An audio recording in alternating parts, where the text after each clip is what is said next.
This video provides an overview of the OPES 2.0 supports page.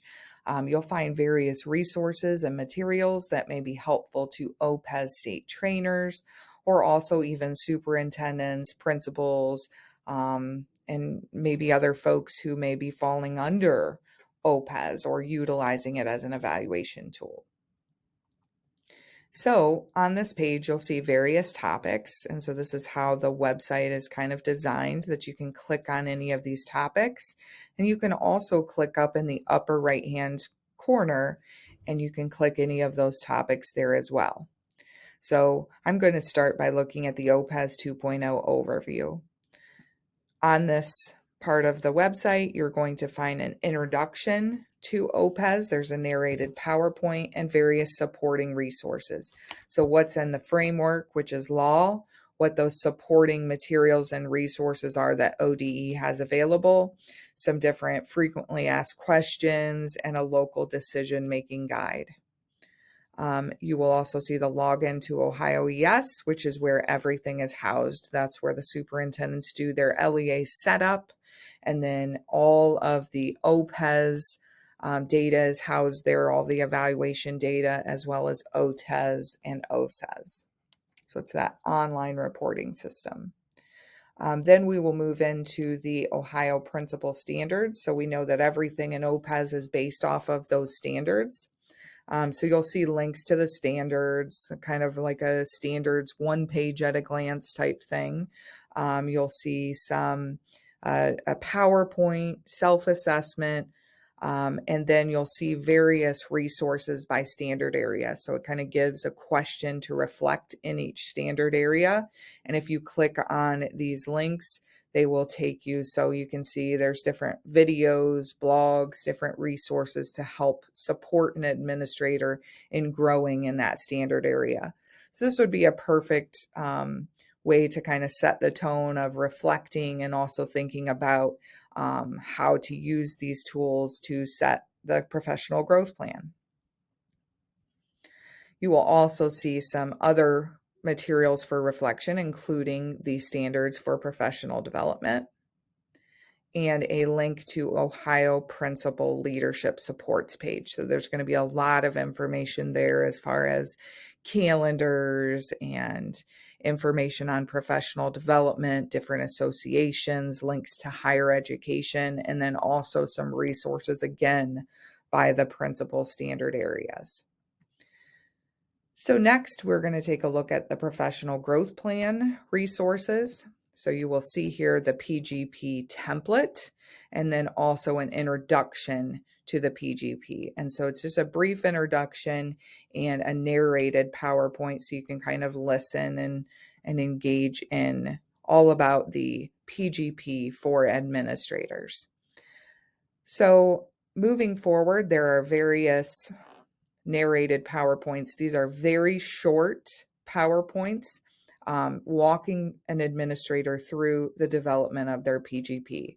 So from the development of goals to how you identify action steps and resources and some helpful things in doing that, to how you are planning to monitor this or how you plan to evaluate whether or not you've met your goals. So setting those qualitative and or quantitative measurable indicators.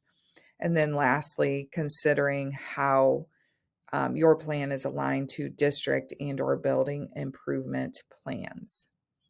You will see various sample PGPs and also some coaching conversations. So coaching an administrator to create a PGP as well as coaching them in the process of reflecting on their growth in that area. And then lastly, you'll see some local decisions. So some questions there that districts may want to locally determine in advance. So we then can take a look at the OPES 2.0 rubric materials. You'll see here the performance rubric, which is done during evaluations or your observations, and then the final holistic, which is kind of summing up that evaluation or that observation into a final rating, or summing up the year into a final rating. There are various activities here to engage the learners in thinking about the rubric, thinking about the standard areas, what this may look like in action, or kind of considering some different evidence that may align to different areas of the rubric. So there's a lot of different resources there, as well as, again, some questions for consideration on that local level. Lastly, we're going to take a look at the HQSD, this high quality student data. You'll see, some various things here, an article kind of setting the tone for reflecting on data, whether it's teaching or also as an administrator. And then just an overview of HQSD. What does this look like as far as selecting and utilizing?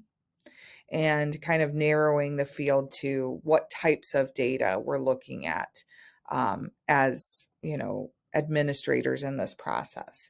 So we're using all of these data throughout the rubric, but specifically when we're thinking about HQSD, we're limiting to certain types of data, or that data for student learning. There is an assessment audit available, where administrators can audit the types of assessments and the types of data that they may already have and how they might utilize that for HQSD purposes, as well as kind of a voiceover of showing you how to potentially use that audit. Some various HQSD conversation questions, just thinking as a team as what this is going to look like. And also some conversation starters. So as you consider all of the different OPES standards, what kinds of questions might you ask to focus in on that HQSD piece? There are some sample data protocols, which, help you kind of tease out the use of the data, as well as you can view or listen to it in action. So there are some different videos of administrators having conversations around their HQSD source, and also audio files as well.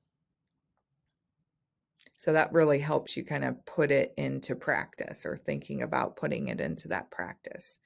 And then we have some local considerations here, as you're thinking about those local considerations you may have for HQSD.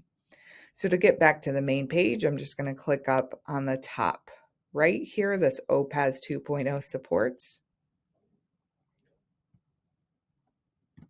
As you can see, there's plenty here to explore. There's a lot of different resources, materials that we invite you to kind of take a look at, dig in a little deeper, and consider how you might utilize them, whether during state trainings or also in supporting districts in their implementation.